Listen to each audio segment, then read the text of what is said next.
I'm just going to read from One with Others, a little book of her days.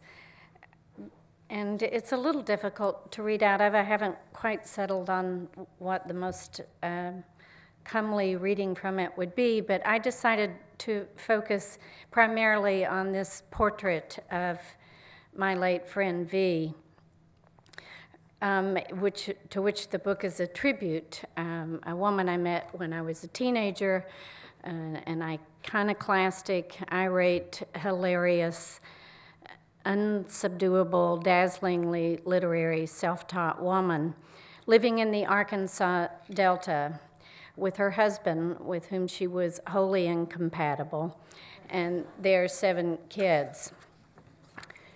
When the town exploded in 1969 over racial divisions, she stepped forward, crossed over, so to speak. So ultimately, my book became a reckoning with those times through the cracked lens of that particular historical moment in that locale. But I'm mainly going to focus on V. She died about 6 years ago in Hell's Kitchen. She did eventually fetch up in New York City, which was the only place where she wasn't a total freak.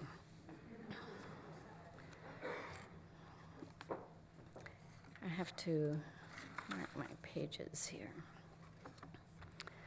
"It smells like home," she said, dying, and I, "What's that you smell, V?"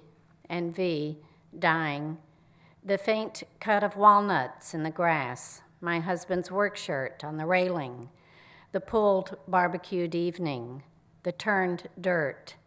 Even in this pitch, I see the vapor-lit pole, the crepe myrtle not in shadow, my sweet Betsy, that exact streaked sky, the mongrel dog being pelted with rain, mine eyes pelted, all fear, overcome, at last, no scent."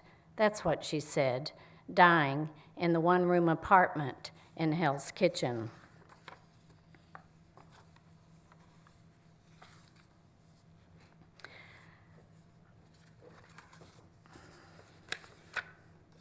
I came in by the old road from Memphis, the old military road, across the iron bridge.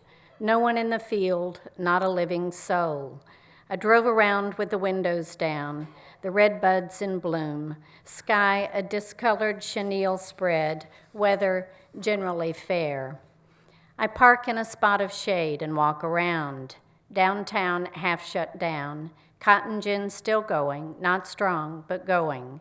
Tracks working, neglected, but working. The infamous overpass brought down. September 15, 2004, Hell's Kitchen. Her life surrendered to her body.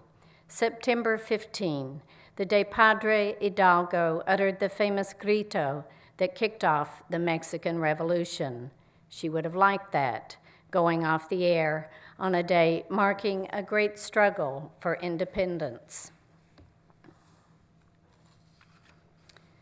The river rises from a mountain of granite. The river receives the water of the Little River, the house where my friend once lived, indefinitely empty. Walnuts turning dark in the grass, papers collected on the porch. If I put my face to the glass, I can make out the ghost of her ironing board, bottle of bourbon on the end. Her friends, the musician, the poet, the actor, Gert. She taught me how to live. Now she has taught me how to die. And die. She was my Goomba, my Rafiki. It was the honor of my life to know her. Honor of my life. Ellis. A crowd will gather and not know it walks the very street whereon a thing once walked that seemed a burning cloud. Yeats she knew inside out, inside out. A man known as Skeeter his whole life. Oh yeah, I remember her. She celebrated all her kids' birthdays on the same day.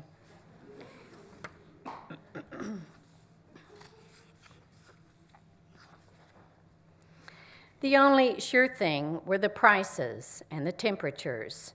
2 pounds of oleo cost 25 cents, and 5 pounds of Cherokee Freestone peaches are $1. The Cosmos Club president held a tea at her lovely lakeside home. 2 more Big Tree boys made fine soldiers. A rolling stone was found in the bottom of his swimming pool. Rufus Thomas and his Bearcats will headline at the Negro Fair.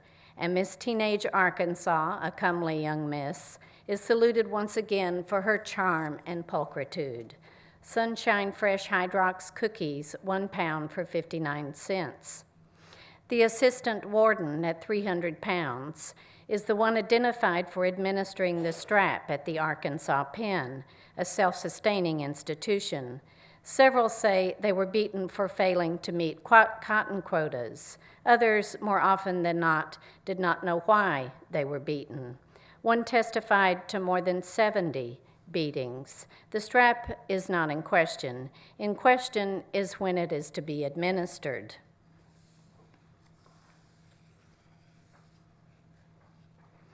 The river is impounded by the lake.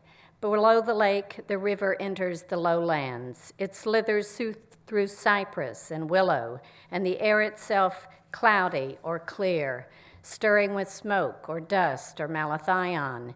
If you get my drift, must not be construed to be indivisible, no more than blood. There is black blood and white blood. There is black air and white air.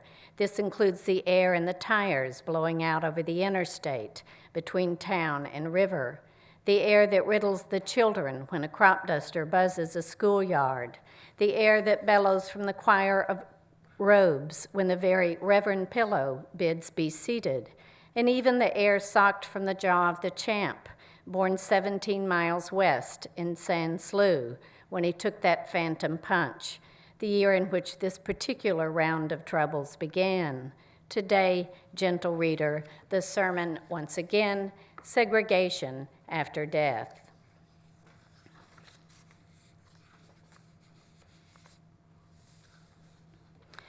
She had a brain like the reading room in the old British Museum. She could have donned fingerless gloves and written Das Kapital while hexagons of snowflakes tumbled by the window panes. She could have made it up whole cloth. She could have sewn the cotton out of her own life while the Thames froze over.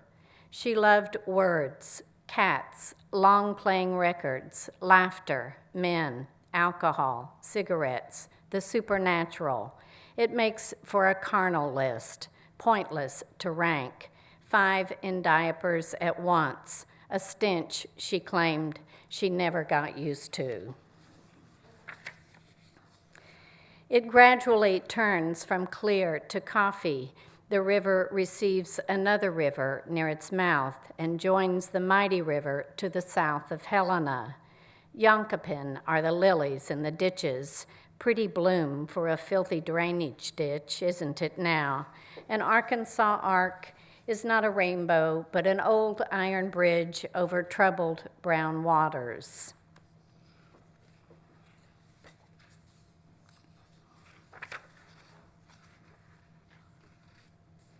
Dear Abby, when Darrell and I were first married, he asked me to iron his undershorts.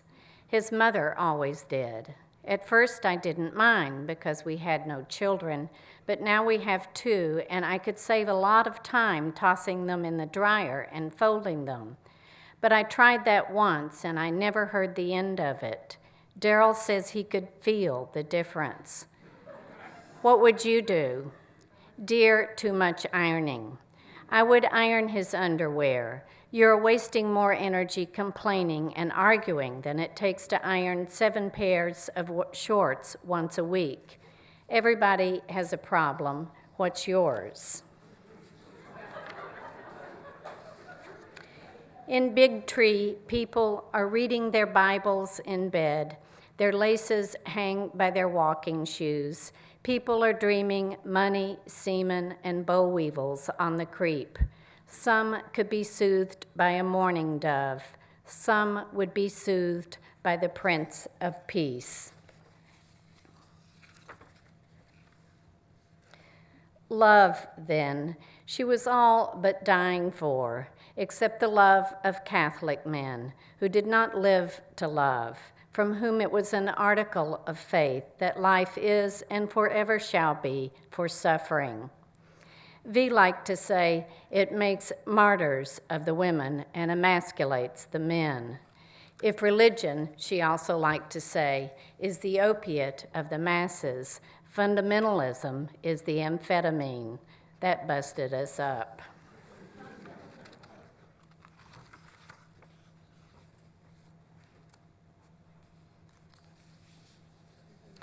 The only sure thing in those days were the prices and the temperatures. Los Angeles enters its sixth day of rioting, 32 dead. Chicago's rebellion ends in 2. KKK's lawyer dies in Birmingham. Hurricane Camille sacks Pass Christian. The president of the Cosmos Club holds a tea. Soybean cyst nematode puts the county's crop under quarantine. 3 Brinkley children die in an ice box. It is time to pick the cotton.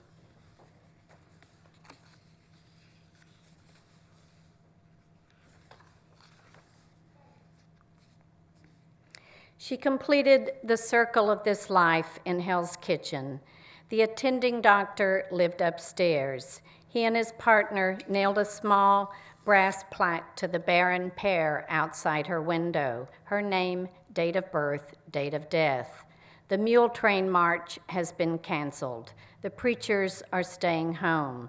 The march against fear is on. The man imported from Memphis is walking. The combines are moving into position. Local man, I was going to put a meat grinder on mine. The man imported from Memphis. One thing the white folks are going to have to learn. White folks don't pick the leaders for the black folks no more. Mayor of a town on the march route. We are determined that they shall not ravish our homes.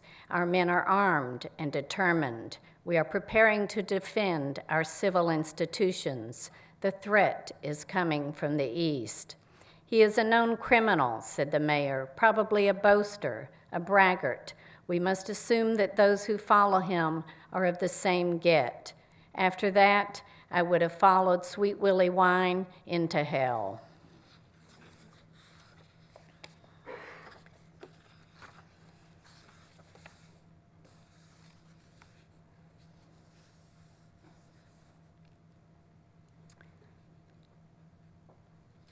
After the pool was drained for the season, they arrested the kids who marched to the white school, who stood and sang like a tree planted by the water.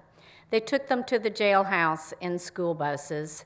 They took them to the drained pool in sealed 18-wheelers. The sheriff told them they were to be taken to the woods and there shot. Then the sheriff told them they were to be taken to the pool and there drowned. A pool, a dry, drained pool, whatever else it is a big hole in the ground. A sealed truck, whatever else it is a sealed truck. Headline, the Negroes fail to move. The weather could break. The sheriff's button says never. The children's minds say never waver. V, rising to contempt. And that sheriff, may he be taken to the woods and there made to sing like a tree planted by the water. May he be linked to the first rib he broke, and it be fashioned of bronze, and run through the end of his nose. He may then be taken to the pool, and there taught the dead man's float, and then be taken to the library, and there will his hideous pink testicles be removed by the assistant librarian and put in the terrarium with the resident spider.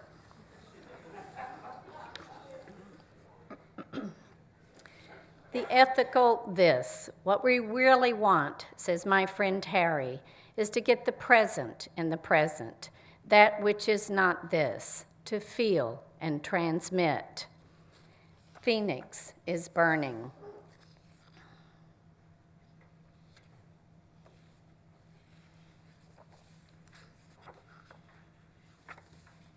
Dear Abby, friends of ours have a son who has gone the hippies route.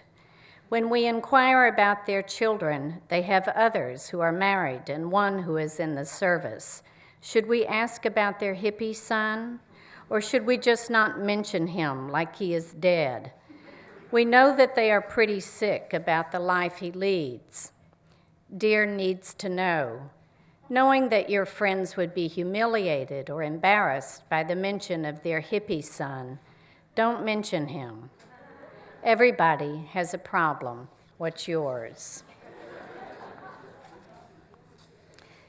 V kept a retired fighting cock. Helmet was her only pleasure. That wasn't her favorite bird, though. Her favorite bird was a shrike.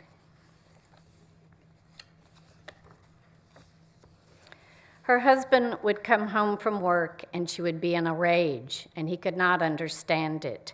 He would repair to his shed to build his models. There is a sanctuary in the mind made of balsa and glue, perfect little gliders constructed in perfect quietude. There is a sanctuary in the mind made of poetry and music and laughter. Whiskey and cigarettes never run out, and the ironing board is never in use. There is a sanctuary without the stench of diapers, the drone of the sewing machine, or the fretful pawing of rosaries. Dear Abby, my mother-in-law said she read in your column about how to make dirty diapers disappear. Dear misinformed, I am not a magician. Everybody has a problem. V, deep down, she may have been as sad as a cover band. She might have felt drier than a clod of Arkansas dirt. Lonely, lonely, lonely, like the hunter green suitcase that hadn't been used since her honeymoon. Some honeymoon, she later told Gert with that off-color smile. She almost had to rape him. She said this near death as her executive organs were shutting down and she was finishing the New York Times crossword, September 2nd, in ballpoint.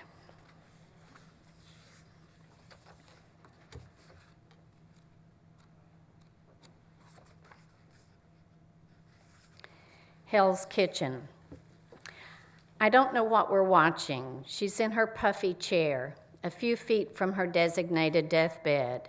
When she sleeps, it's in the pleather chair in front of her television. The bed has gathered dust and old hair and the bugs that live on our slough. The leading man is dying. He is fitted in a silk robe with tuxedo lapels. He lies in a big poster bed. He has but a handful of breaths left in him.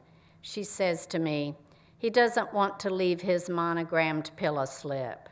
She says to me, I am Rafferty, the poet, eyes without sight, mind without torment, going west on my journey.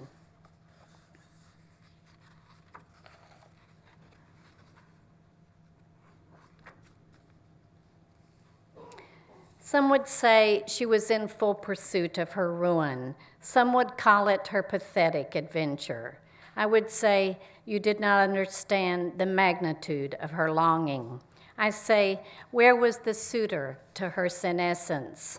Another disaffiliated member of her tribe. I say, do we have to go through this every time, this shunning thing? Any simple problem can be made insoluble, such as how to share an Alberta with the fuzz still on it. Crickets in the house are good. A crow is a bad sign. Empty rooms love the dark. The key to tranquility is equal opportunity. When the siren sounds, it's time for our curfew. Old moon a wrecking ball, the town under demolition from within. Color provides a structure, albeit soul-sucking. The woods were felled by Chicago mills. An Arkansas arc is not a rainbow, but an iron bridge over troubled waters.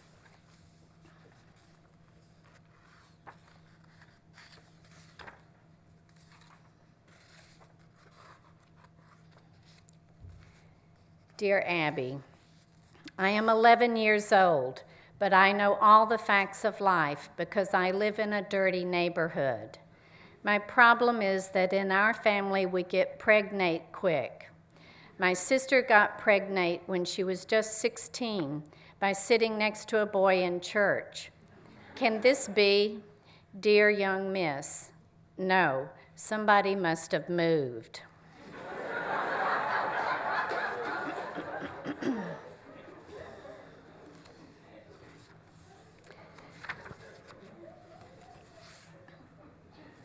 A simple act to join a march against fear down an old military road. We were watching an old movie the night the table started walking toward us, and there was trouble on division. To feel in conjunction with the changes of my time, the most alive I've ever been.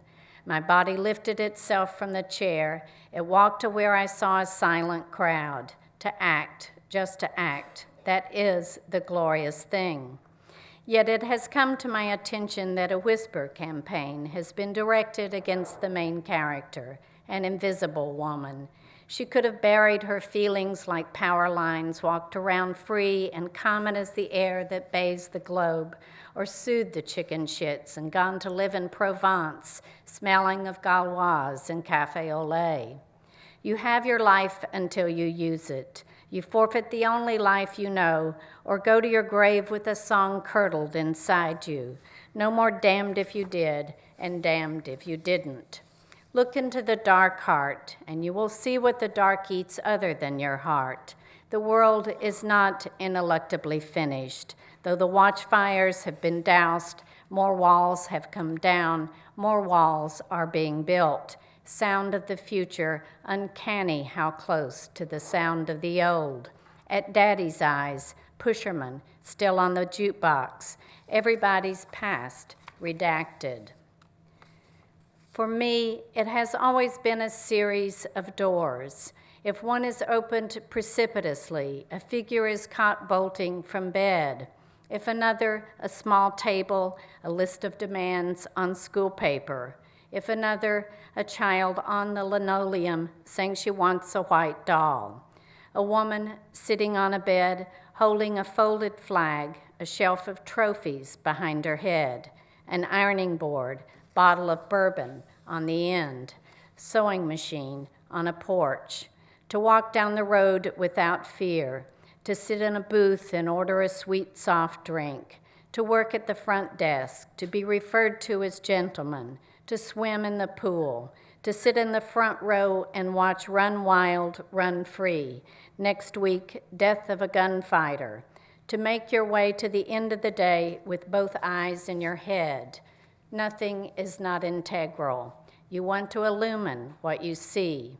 Fear reflected off an upturned face. Those walnuts turning black in the grass.